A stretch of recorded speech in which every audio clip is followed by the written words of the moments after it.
So, I've put a little bit of thought, or a lot of thought, into how I wanted to present this talk. I've gone around, and Virginia has shown, I've gone around the country everywhere. People are becoming more and more familiar with what critical race theory is. The title of my forthcoming book is Race Marxism. That's your answer. That's what it is. It is race Marxism. If you don't want to take my word for it, and I could defend this literally at the length of hours, we can just turn to one of the prominent people in the field. His name he just recently died, Charles Mills. In 2003, he published a compendium of essays called From Class to Race. And it's something like essays on Marxism, white Marxism, and racial justice, or something like that. And if you look at the person who named critical race theory, Kimberly Crenshaw, she says that we were critical theorists who were interested in racial justice activism and racial justice advocates who were doing critical theory, so the name was a natural fit.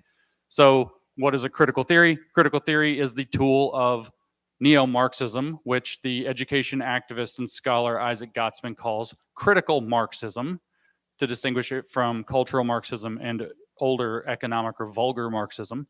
And so critical theory is Marxism, evaluated to a broader set of scope of what power is. If we want this in the words of Gloria Ladson-Billings, who in her paper, which I'll quote from 1995, which was titled, by the way, it's not in schools, remember. Yeah. It was titled Toward a Critical Race Theory of Education in 1995. Her exact words were that the point of critical race theory is to make race the central construct for understanding inequality, with the in italics, as in the only one.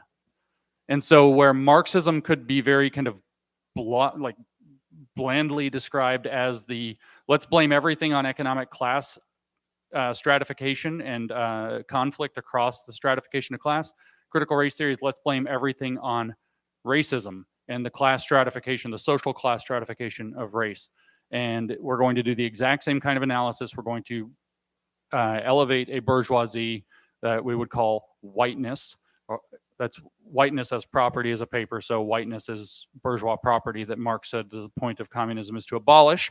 And then you have the proletariat that are the working class. If we read Herbert Marcuse from 1969, kind of the preeminent 1960s radical neo-Marxist, or critical Marxist if you want, he explains that that Marx was wrong, that advanced capitalism stabilizes society. In fact, it stabilizes the working class, and to his horror, in giving them prosperity, a functioning society, those are his own words, a better life, the opportunity to build a better life, that it works for them. In all of that horrific situation, the working class becomes a stabilizing, conservative, and even counter-revolutionary force. So he says we need to find a new working class, and I say we look for that energy, those vital needs, in the ghetto population.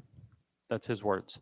And he says that we radicalize them by using the radicalized leftist intelligentsia in the student movement. So we're going to radicalize college students to go out and radicalize the Black Power movement to turn them into race Marxists.